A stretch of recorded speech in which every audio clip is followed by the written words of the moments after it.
feel absolutely broken on the streets now. I feel like I've lost so much of myself and my dignity and pride and any sort of self-worth that I did have, which it wasn't a massive amount, but it was mine, and now it no longer is.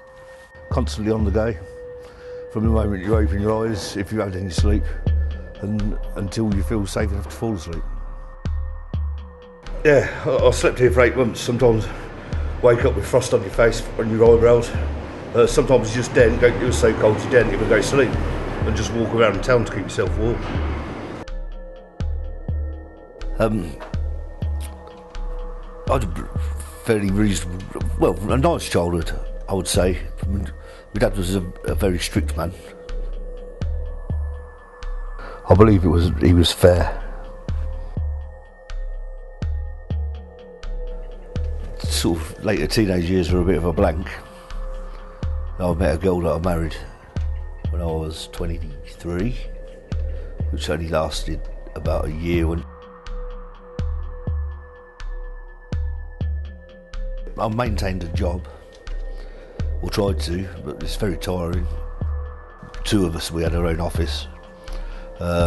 We were sent regularly to Germany, Italy, on training courses, so we was up to speed on different machines. We had Automa, if I remember right, Beacons.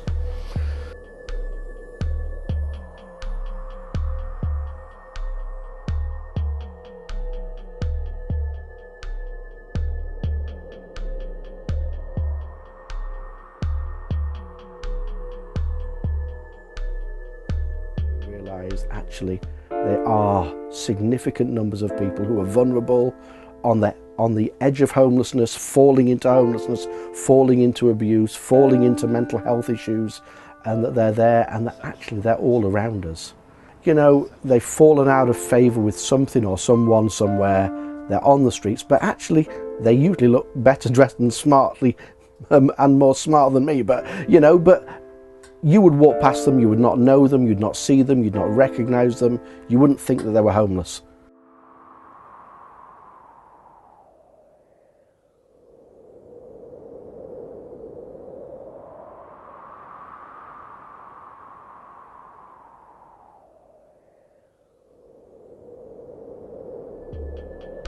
Fortunate enough to meet somebody that, it's hard to describe, but soulmate comes to mind. I truly loved, and that will never leave me. She just made me feel comfortable. I didn't feel vulnerable. I felt so happy in that relationship. Sad thing is in life that if you do actually love each other that much, you need to love the person enough to say that you need to separate, because you can't let yourself destroy them. There's not a day that I don't think about her, hope that she's happy and things. And since the day we split up, hand on my heart, I have not touched another woman, because I can't see the point when I'm never going to experience that again, that love. So I'm content. For once I'm content in one area. I think my lifestyle just wore me out, and she just couldn't take it anymore. So I drove off in my car with, I left her the money and just slept in the car for quite a while. 3 or 4 months, I think. Things gradually went downhill from there. I was safe serving with my mate and his family, and I couldn't let my life destroy theirs, really. So I elected to leave, and the consequences of that made me homeless. I had my own 3-bedroom house. It belonged to me, and due to a divorce, unfortunately things really crumbled. My world had come to an end almost, because I couldn't provide for my children. I couldn't put a roof over our head. I was devastated. I really didn't think, after years and years of paying my taxes, that I would get told, sorry, there's nothing here for you, you're not entitled. I had absolutely nothing. I had 3 children, suitcases and a car, and the pavement. that was, how else can you describe it, just absolutely devastating.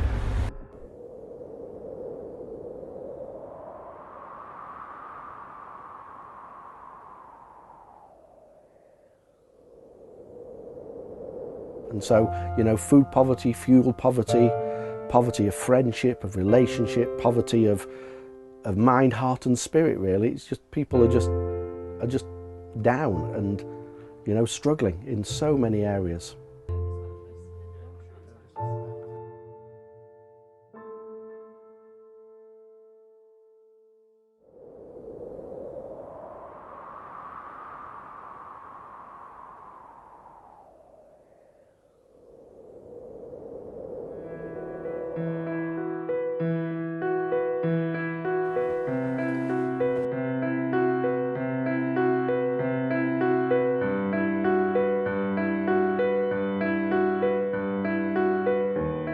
I took her to the doctors because she wasn't walking quite right. There was a slight wiggle and she was always on tiptoes. So then he recommended for her to go and see a specialist, and I went to Kettering Hospital. And what was told is she had Perthes disease in her left hip, which is actually the top of the femur starts to crumble away because it's got a diminished blood supply to the bone. And hers basically, instead of being nice and round, is flat and breaking down. And then a while after that, she got it in the right hip. People in my position are starting to suffer, you know, and I haven't always, I've never always been on the dole. You know, I've worked all my life. I worked in an apprenticeship, served as a silkscreen printer, I went to college. You know, I've done everything, as far as I knew, done everything right. Unfortunately, with the way the country's been, I worked in silkscreen printing, so every recession we hit, I'm sort of redundant straight away. That's what happens. And then the time, so I've always paid in. I've paid huge amounts of tax. And when it comes to the point where you're actually wanting the help back, you know, it's not there. Yeah, me and Molly do feel invisible to society. Feel that we just disappeared under the radar.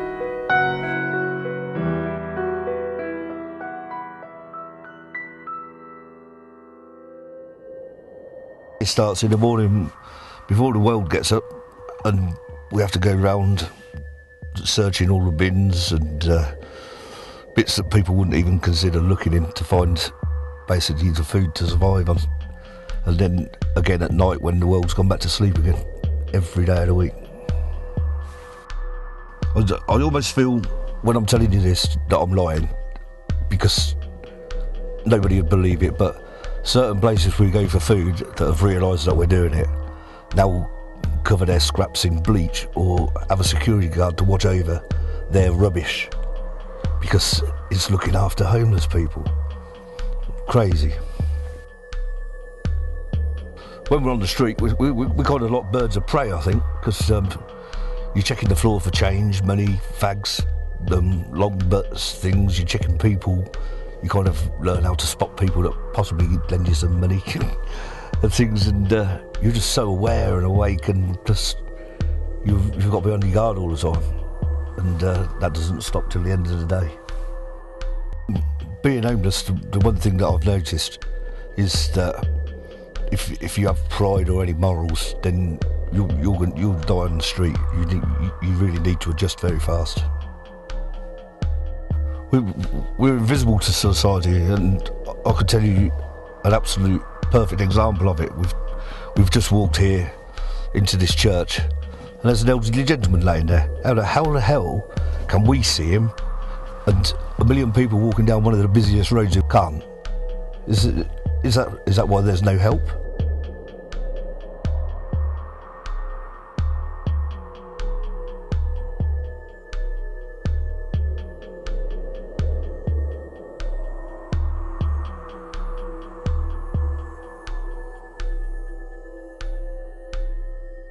I think what's important for people in life is actually that people feel linked in, that there's family, there's community. When we are down, there's someone there who can pick us up. But for many, they don't know what true family is like. They don't know what true fellowship, community. They've never had that unconditional love and care, which I think people thrive on.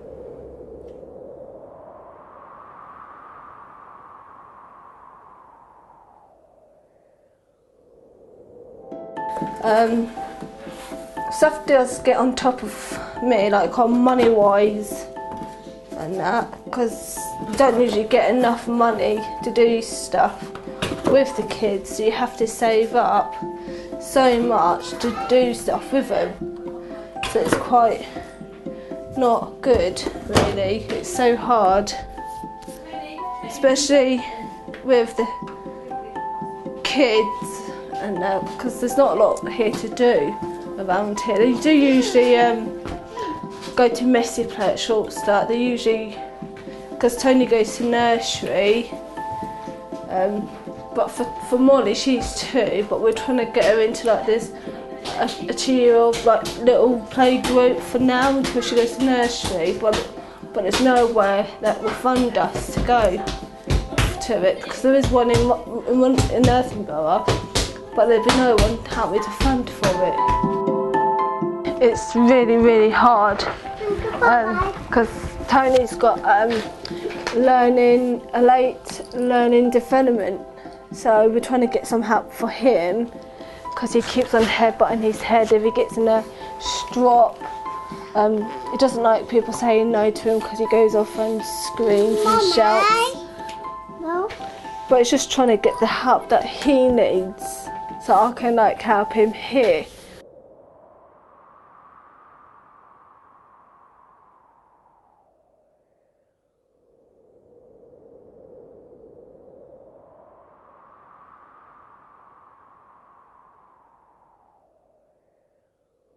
I often think about my grandfather because he was in the war. He sadly passed away, but he truly believed that he fought for this country to protect the government and the Queen and the people that lived here.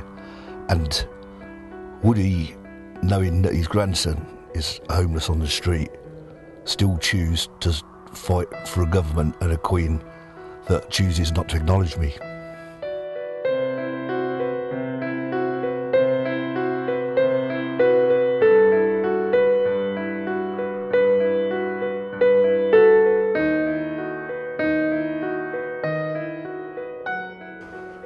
There, but for the grace of God, I wake up every morning.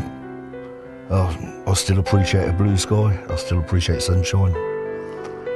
I have a different outlook on life, and if anything, I can take a lesson from this life and hope that I get out of it. Make people aware of just how diabolical this situation is.